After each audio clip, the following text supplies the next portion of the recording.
Tem um artigo detalhado sobre isso do Guilherme Bandeira, que já veio aqui, inclusive, salvo engano, no Substack. Ele explica 21 argumentos pelos quais o Bitcoin é imperativo moral. O Saylor também já explicou isso também lá lá no Breedlove, né? Que ele tem uma síntese de, acho que são 12 horas da história da humanidade segundo a tecnologia. Que there's no second best, porque o Bitcoin não é um investimento, o Bitcoin é uma solução tecnológica. E você não diversifica soluções tecnológicas, né? Você diversifica ativos, né? Não se aplica Markowitz para tecnologias, né? Para aplicações tecnológicas, e sim para aplicações financeiras. Mas a questão é a seguinte: quem investe em uma ditadura totalitária não é comparsa de seus crimes? Você investiria na Venezuela? Você emprestaria seu dinheiro ao governo cubano, norte-coreano? Você emprestaria dinheiro ao Hamas, ao ISIS? Pois é. Qual é a diferença desses países e de uma outra qualquer ditadura totalitária assassina? Se você financiar uma ditadura totalitária assassina, você é comparsa de seus crimes. Inclusive, tem até uma pergunta que eu sempre faço, né? De quem é inferior moralmente, né? Que ataca o próprio filho ou o filho do vizinho. Se você pensar bem, os ditadores são superiores moralmente às pessoas que investem nas ditaduras. Porque o ditador comete crimes em defesa do seu próprio clã, de sua própria família, né? Quem investe na ditadura age em prejuízo de sua própria família, né? É um bom ponto. E um não existe sem o outro, né? Não existem ditaduras sem aqueles que financiam buscando se privilegiar ou se beneficiar dessas ditaduras, né? Na teoria das escolhas públicas, já foi demonstrado, muito antes da gente nascer, que em ditaduras totalitárias só existem duas alternativas de oposição real. Uma é fazer guerra, e não é o nosso caso no Brasil, porque não existe oposição organizada. O Bolsonaro é base da esquerda, é um agente um agente vaselina, né? Um agente de imobilização. E enquanto a maioria das pessoas que são anti-PT acharem que Bolsonaro é oposição, nunca vai acontecer nenhuma oposição real. E a segunda alternativa, que não depende de mais ninguém e nem de violência, é o desinvestimento. Na história da humanidade, a maior ferramenta de limitação dos poderes dos ditadores foi o desinvestimento. Quem tinha veleiro na Venezuela viveu, quem tinha veleiro na União Soviética viveu, quem tinha veleiro no Camboja caiu fora. Mais de 1 milhão de pessoas fugiram, né? Boats People no Vietnã. E os exemplos estão aí, né? Quem podia se picar, se picou. E a maioria dos brasileiros, quase a totalidade, eu não sei nem se existe alguém que seja puramente índio, talvez um Yanomami isolado, mas se você tem qualquer ascendente que não seja um índio, você também você deve ser descendente de alguém que teve que fugir para não morrer. As pessoas poderem fugir e desinvestir é o mecanismo na história da humanidade mais eficaz de limitação do poder dos ditadores. E hoje você consegue tirar toda a sua riqueza do país sem pisar no exterior. E você pode, através do Bitcoin, colocar sua riqueza em um lugar que não está em país nenhum no mundo. E que ninguém, nem te matando, consegue te roubar se você manter a boca fechada, não é isso? É o primeiro ativo na história da humanidade que você leva pro caixão. Em termos mais generalistas, é uma espécie de democracia com os pés, né? Sei que muita gente não gosta desse termo democracia, mas funciona. É um voto com dinheiro, né? É o voto com dinheiro. A questão é que esse mercado não é democrático. Esse mercado, normalmente, né? Por que a Venezuela caiu o PIB a metade em menos de 2 anos? Não foi destruição de infraestrutura física. A questão do 80-20 de Pareto, isso é verdade, né? Menos de 20% das pessoas produzem mais de 80% da riqueza, menos de 20% das pessoas concentram mais de 80% dos ativos. Isso também funciona composto, né?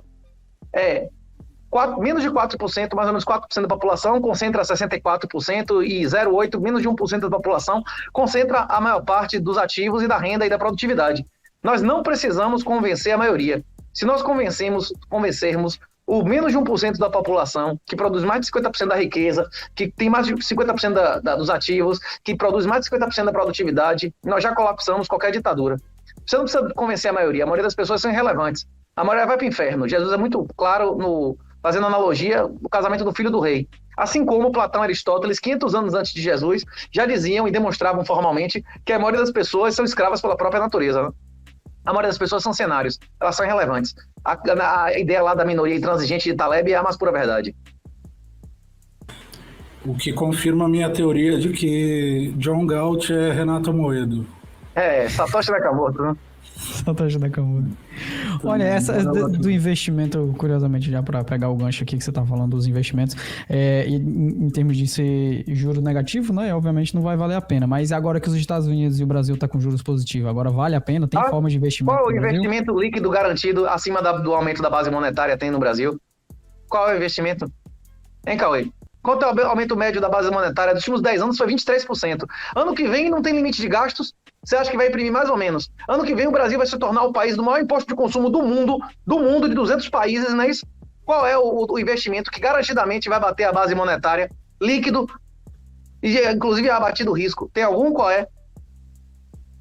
Não tem. Então não existe investimento, né? Não existe investimento. Hein? Essa imóvel no Brasil é seguro? Tem imóvel no Brasil é seguro, que não vai chegar um vagabundo. Agora os caras disseram que tem que ter aproveitamento de 200% para você não sofrer desapropriação para reforma agrária, né? Você tem que ser mais produtivo do que a física permite, não é isso? É no mínimo 100%, o que é fisicamente impossível, né? Hein? De que adianta ter uma propriedade que não é sua? Né? Não existe. Se a propriedade é fundamentada e condicionada à função social, que é o arbítrio de um vagabundo, de um aspone, então não existe, porra. A propriedade, pela sua própria definição, é a expressão plena de todos os direitos reais. Se ela é condicionada, ela não é plena, não existe propriedade. São outros direitos, né? Por isso que o Bitcoin é a única propriedade realmente, verdadeiramente baseada em código, né? O Bitcoin surge como justamente a propriedade matemática, né? Não tem como você ir contra a matemática, ir contra as leis da matemática. Pois é. Se você mantiver a boca dura mesmo, se você estiver disposto a morrer, você leva com você pro caixão. Isso. O Bitcoin, você transmite sua riqueza através de qualquer meio de comunicação. Você pode concretar sua riqueza numa parede e seu descendente voltar lá depois de 30 anos e bater a parede e pegar seu dinheiro. Você pode dizer por telefone, você pode emitir por rádio. Você pode tanto dizer a senha para acessar aquilo, como você pode emitir uma transação que você manda para alguém e aquela transação, aquela informação não pode ser usada para mais nada, como um cheque assinado e cruzado de antigamente. É isso, o Bitcoin mudou tudo. A única maneira de você impedir você fazer controle de capitais agora é você fazendo total controle de comunicação, como nunca houve. Nem a Coreia do Norte consegue proibir os rádios, não é isso? O Renato, além de transmitir no espaço, ele ainda transmite pelo tempo, né? Eu acho que até uma das coisas que o próprio Saylor falou, existe a funcionalidade do time lock, né? Você consegue fazer um time lock e locar o Bitcoin aí por 10, 15 anos e, por exemplo, esse Bitcoin só vai voltar a ser transacionado daqui a 5, 10 anos e se eu quiser colocar o meu herdeiro, meu filho, alguma coisa, somente ele vai ter acesso àquele Bitcoin. Ou seja, eu estou transmitindo valor, estou transmitindo capital pelo tempo, né? Pois é. Salabilidade, né? Que o Seyfedin chama de salabilidade, né? Salabilidade no tempo e espaço. O ouro é muito bom no tempo, mas é péssimo no espaço. Hoje você compra ouro na Venezuela, metade do preço daqui. Como é que você tira de lá? O ouro é o Bitcoin analógico, não tem pra onde correr. Não é o Bitcoin que é o ouro digital. Esse é um bom ponto. Especialmente porque o ouro, historicamente, é reserva de valor, né? Mas como o nosso amigo Mises Capital costuma falar sempre, o ouro está muito abaixo do que ele deveria estar em relação a 1971, né? Desde que ele foi... Tem muitas pessoas que têm esperança, Felipão. Muitas pessoas têm esperança de que os BRICS façam moeda lastreada em ouro. Isso nunca vai acontecer. Isso nunca vai acontecer por dezenas de fatores. Agora, o fator mais importante é porque a China ainda deve mais de 1 trilhão, né? Muito mais do que ela tem, inclusive, de treasuries americanos em títulos da dinastia Qing, que eles já pagaram, inclusive, a todos os países da Commonwealth. Eles já pagaram aos ingleses, aos australianos, só falta pagar aos americanos. Eles não vão valorizar um ativo ao qual eles são devedores de um volume trilionário, literalmente, de trilhões, e que continua devendo cada vez mais juros, não é isso? Inclusive, para Pequim se legitimar como o verdadeiro sucessor da dinastia Qing, eles vão ter que pagar isso, não é isso? Essa história eu não conheço. De quando foi isso? A condição... Por que a Inglaterra entregou Hong Kong para Pequim e não para Taipei? Porque Pequim disse que ia pagar e pagou os títulos anteriores. A conversa é o seguinte: a Inglaterra chegou lá e disse assim: meu irmão, vocês realmente são os sucessores da dinastia Qing? Então prove, pague as dívidas da dinastia Qing, não é isso ou não? Você concorda comigo, Filipão, ou não? Eu concordo, eu só não conhecia essa história. E eles pagaram, e por isso que Hong Kong foi entregue a Pequim e não a Taipei. Isso é o que? Século XIX? Os últimos títulos, eu acho que são de 1915, mas tem títulos até de 1900. Eles todos são de ouro e capitalizam em ouro, e a maioria desses títulos foram efetivamente usados para construir infraestrutura na China. estradas, eletrificação, isso, que construiu a infraestrutura básica do país. Então, isso ocorreu, os títulos estavam em ouro, só que a China usava prata de moeda de referência, né? Pois é, internamente, mas no mercado internacional, até a Primeira Guerra, a galera queria saber de ouro, não é isso ou não? Sim, não, é exatamente isso. O próprio ato de cunhagem americano lá de 1873, ele desmonetizou China e Índia. Imagino que a China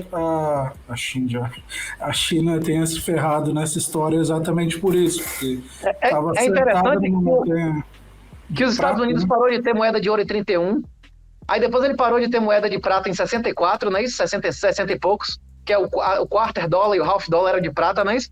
E no final, eu acho que foi há 20 anos atrás, deixou de ter moeda de cobre, que era aquela de 1 centavo, não é isso? Nem o cobre, mais os caras, nem o S, né? Que eram os asses que era a coisa mais inferior em Roma, era o troco de cobre, né? Que era um negócio inferior ainda nem isso os Estados Unidos honrou, não é isso? Nem isso compensa imprimir, né? Fica custo do metal em si está valendo mais que da própria moeda. Mas deixa eu aproveitar então o seu conhecimento de finanças para a gente abordar um tema que eu acho bem interessante, que é essa fixação que o mercado brasileiro tem em calcular juros com IPCA ou CPI americano, né? Quando o próprio Fed ele considera apenas o núcleo do PCE para fazer a sua dosimetria de juros, por assim dizer, né? Por que você acha que o brasileiro confia tanto no IPCA? Você acha que existe alguma justificativa razoável para isso? Custo de oportunidade, né? Quais são as alternativas do brasileiro médio que acredita em gestor com J da Faria Lima? Quais são as alternativas dele? Poupança? Alugar uma laje na favela? Comprar gado? Quando não existe investimento, quando não tem investimento, qualquer merda que apareça, uma capitalização pode ser vantajoso, né? No Brasil, comprar dólar e deixar no colchão é considerado investimento, velho. O dólar sendo diluído. Quantas vezes aumentou a base monetária desde 2008? A base monetária americana foi diluída 5 ou 6 vezes, mas em real aumentou 9% ao ano em média, não é isso? Uma merda lá, que teve 80% do seu valor destruído, ainda está ganhando 10% ao ano em real, não é isso? Você tá mudo? O quê? Não, é um país complicadíssimo. Pois é, pro cara que tá na Venezuela, pro cara que tá na Argentina, pro cara que tá na Bolívia na merda, ter dólar no colchão é investimento? Pode não ser investimento na definição teórica, mas na prática é um hedge superior a qualquer outra merda que ele consiga acessar, não é isso? Sim, sim. Considerando que não existe... E o dólar no colchão... Esse ano não, mas no governo Bolsonaro o dólar no colchão deu pau no CDI, que ninguém consegue legalmente, sem estar preso absurdamente e sem assumir riscos fodidos, não é isso? 100% do CDI é uma coisa que nenhum investidor normal consegue. O dólar no colchão, quando o governo Bolsonaro não deu pau no CDI? Sim. Merda, um negócio, uma autodestruição total, um negócio que em menos de 10 anos foi diluído mais de 80% da porrada, tinha assim, uma merda dessa, ganha 10% ao ano, não é isso? Décadas seguidas da moeda local, pronto, só o cara não tem alternativa. É aquela história lá do cara que tá sendo torturado, você não conhece não? Que diz assim, olha, é pra cortar a língua desse aqui, que andou falando que não deve, aí bota o cara num cantinho lá na favela, você não conhece essa história não? Não conheço não. Aí depois entrega outro lá, diz, olha esse aqui, vagabundo, comeu quem não deve, corta o pinto dele, corta o ovo, não é isso?